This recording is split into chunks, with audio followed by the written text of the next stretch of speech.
Hello and welcome to this shenanigans. This being the Trails of Dawn, also known as Akatsuki no Kiseki. So this game came out today, in Japan of course, but it's a game that's been floating around for a couple years, and by floating around I mean it was supposed to come out, a couple years ago during the 10-year celebration of the Trails series, but it kept getting delayed for one reason or another. But it's here. And so I figured I would play a little bit of it. I don't think, I'm gonna consistently record anything from this or even continue playing this, but I'll show it off just so you see what's going on. It's pretty easy to get access to it if you want to try it out, but it's a browser game. And it's also a very mobile-ass mobile game. You'll see what I mean.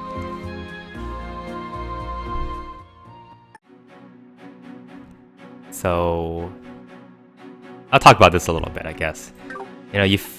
Most of the time, if we're talking about Trails games, it's really about the setting and the story. So I'm gonna give you a quick overview of what that is. And I'll do that by finding our characters here. So the game, my understanding is that it's set somewhere between the two cross-spell arc games, which is after Zero no Kiseki and before Ao no Kiseki. And here is our protagonist. His name, hilariously, is Nachtweiss. So if you speak German, you know what that means. It's basically, he's basically this game's version of Noctis from Final Fantasy 15. And he is a child soldier. Stop me if you heard of this before. He has white hair, he's a child soldier, and he also was an ex-Jaeger. And in the beginning of the game, during the prologue, his squadron, if you will, was getting slaughtered, and he decided he didn't want to be a Jaeger anymore, so he ran away. And he runs away to Crossbell to become a bracer. For one reason or another. You'll find out. And at the Bracers Guild, he runs into Miss Chloe Barnett, who came from Liberal, and let's just say that she is very Estelle, except for maybe a little more airhead and a little less common sense. And she is very much into the romance of Bracerdom, and so they are making an unlikely pair together. This guy is Scott. He, I think, is the original character for this particular game. He is a bracer in the Crossbar branch, and of course, everybody's favorite, Annalise. You get her from like a pre-registration thing. So she's a free character, basically. So that's basically the game, the setting at least. And I don't know where they're going to go with the story. So since the game has Falcom's Blessing, and it's set right before the trade conference, if you play the either the Crossbell games or the Cold Steel game, that's kind of where it is. Right after the end of the Trails in the Sky games and before, the Trails of Cold Steel game gets really going. So that's kind of where this is supposed to be. So let's talk about the game. So it's a mobile game, and it's a Japanese gacha-based mobile game, which means that you spend premium currencies to recruit randomly from a pool to try to get somebody that's hopefully good. And it has all of the trappings of what you expect from these games. For example, you have a stamina meter. Every quest battle you participate in, it's going to drain the stamina meter, and it'll basically refill over time. So some people get really annoyed by this. In this game, you could argue it's a little bit easier because there is a lot of story. So I'm not even really out of the tutorial stuff yet, and I've been reading for, let's say, about 2 hours. So there's a lot of text, which is what you expect.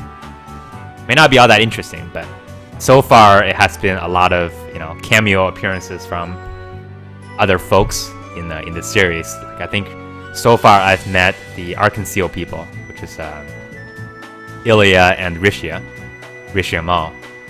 And also, I believe I've seen the Sky Bandits. Josette, Kyle, and not Dang, but those two. of Jose Capua. And there are a couple others I probably forgot, but I think this is kind of the game that you would expect. So let's get into a battle real quick here. The battle system, basically you have requests.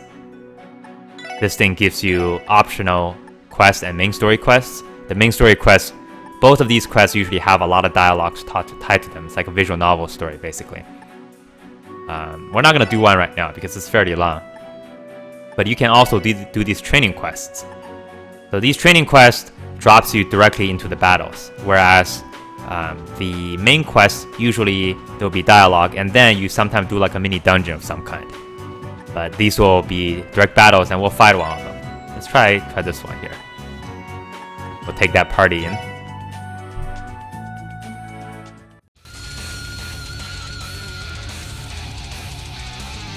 Battle system is basically the latest version of the Trails game battle system. So if you played Cold Steel, for example, this will be very familiar.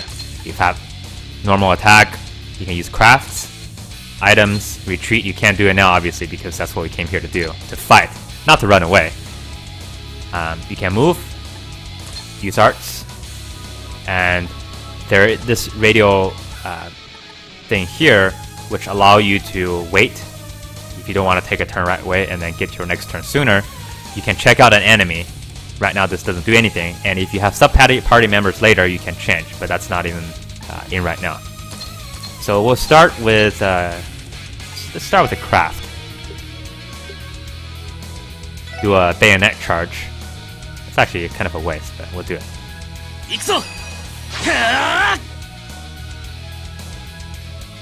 So Nacht does his thing. Let's see what we can do with Annalise here.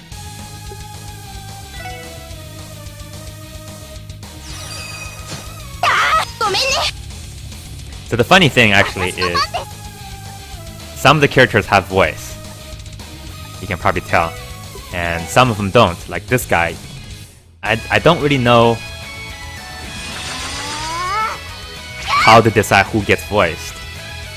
It seems like the non-crucial characters don't have voice, but the old favorites do. I'm not complaining. Let's do a sleep grenade. And I win! Hooray! Not sure how I feel about, the 3D sprites. I feel like they're going for the chibi look, but it just looks like, they've been stuck in a prisoner of war camp for like 3 months. Oh hey! Hi Shara. So, this is a little gauge here that tells me how close I am to getting Shara. And I'll show you what that is. That was a battle. It's a pretty standard battle, and it's basically always like that. There's some boss battles which you can use. You can do some customization here. Actually see where that is. So each of the characters have their own equipment, and from what I can see right now, it's basically upgrade based. So you're not actually buying new equipment, but you get Mira from battles and quests, and then you can just continuously upgrade your weapons, your armor, and I think eventually you can put in accessories. I haven't encountered the accessories quite yet. There is orbments. Each character has his or her unique orbment, and I think they're actually the same, especially the returning characters, as the ones that are used in the actual games. So you can put quartz in there. For example, this mind 1 basically. So that increases the art attack basically. And if you wanted to open more slots, you would go to strengthen slots, and then if you have the sepith, which also comes from battle and sometimes in chests in dungeons, you can open their slots, and then you can put other orbments in there. And of course, the other thing that's kind of interesting, I guess, is there's the Master Quartz system, which is coming from Cold Steel, but right now I haven't gotten any Master's Quartz yet. I think that would be a story thing. You can also, if you have a quartz, for example, let's say attack 1, you can click here to upgrade it, which uses some sepith to give you a stronger effect of attack. I don't know if there's actually attack 2, or this is just attack 1 plus 1. So we'll see when we get into the game a little bit more how that works. And of course, your arts is tied to the sepith that's you use, and this is kind of the list of all the arts and how many sepith values you need to be able to use them. So it's a pretty comprehensive system. There are supports, these are attacks, very much like any of the Trails games that you've seen. Let's see. Okay, and what else? So everybody's favorite thing is the recruit system, where you spend your hard-earned money for a small chance of getting characters. So right now, since this game just launched, there is basically one set of recruitment options. There's actually 2, but this one requires you to buy money. Requires to use money before this is it's like a special campaign thing. This lady is supposed to be one of the guards for Arianrod, who is one of the members of Ouroboros. But here are the folks you can recruit right now. And you notice 5-star is the highest rarity, and you got 2% chance of getting a 5-star. Good luck. 4-star is a little more reasonable, about 12%. But the thing is that it's basically the same characters. So you just have, for example, you have Ren here, and she is not in because she is a special character. But the standard characters, for example, you have Reese, or Royd, or even Shara. They have their 5-star version, and then they have their 4-star version, which is basically the same character but just worse stats. So you've got a pretty good collection, but so far it's mostly from the Crossbow art games. But you can bet, Estelle and Joshua and those folks are going to be coming at some point. We can't do it right now because we don't have enough rainbow coins, and I don't actually know how well you can, if you wanted to, I don't know how well you can actually buy these things. So they're pretty expensive. If you want to buy enough for 10 recruits, let's say, it will probably cost you about $30 US, about 3,000 yen. And the issue is that it's not a Google Play thing, so you're trying to buy it through this weird service, which is very Japanese. So a lot of the options you would use basically require you to have some sort of a Japanese address.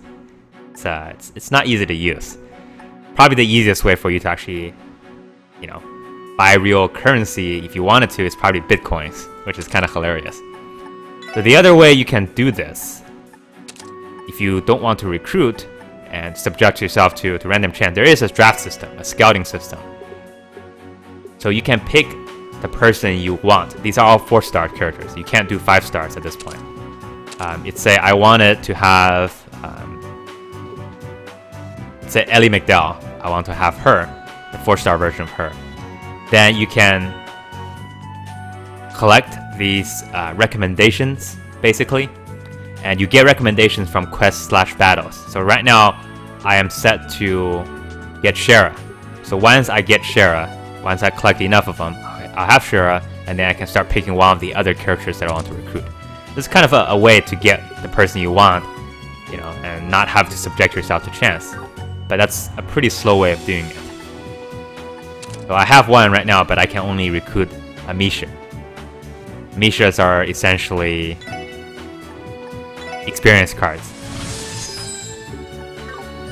So if I go back to racers and training,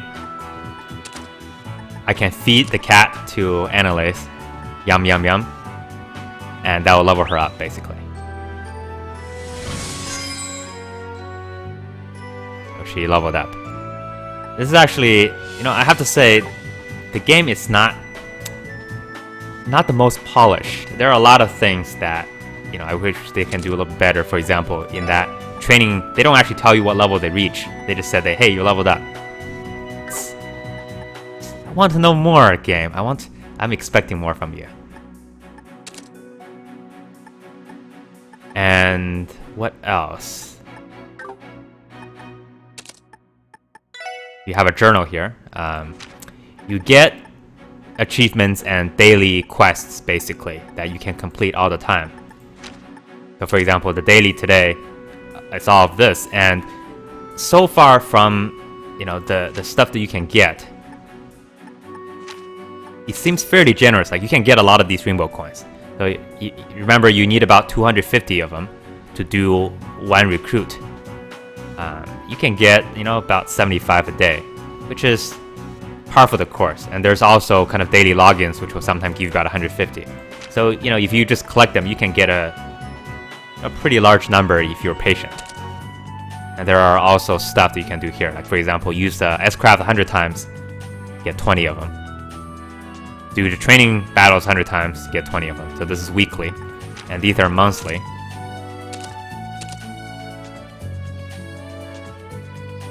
If you clear 40 of this, you can get about 200 rainbow coins. So it's, there's some stuff for you here. But that doesn't, of course, make it any less a gacha game. So it's a little bit, it's a turn off for some people, and for me it doesn't really matter so much because I've been playing this kind of game for a couple years now, and I'm used to it. Let's say I don't really spend money on these anymore, but you can't really in this game even if you wanted to. And so the only other thing right now is because it's a launch week, they're giving 2 characters away. The first character being Lloyd Banning's, the 4-star version of him, and you get him for logging in for 3 days in a row. And if you log in for 7 days, you'll get Ellie McDowell. So that's kind of their way of giving you some character kit to get started, because the difficulty of this ramps up pretty quickly, and it's really all about stats. I mean, I don't like to say it, that's the way it was in the original game as well. You just need strong characters, and to get strong characters, you need to have higher rarity characters because they can give you higher stats when they level up. So what I'm saying is, it's a mobile game. It's a very mobile-ass mobile game. But I guess I'll stick with it a little bit because, I think I'm sort of interested in where they want to go with the story. It's kind of the entire game is basically a side story. But of course, if you don't read Japanese, then it's going to be a little bit difficult for you. So who knows? Maybe you'll enjoy it. But anyway, I'll play this a bit longer, and if I see something that's kind of interesting, I'll probably show it off. Or maybe if something catches my attention, I'll do another video to kind of talk about what is going on in this particular game. So thanks for watching. See you maybe next time. Take care.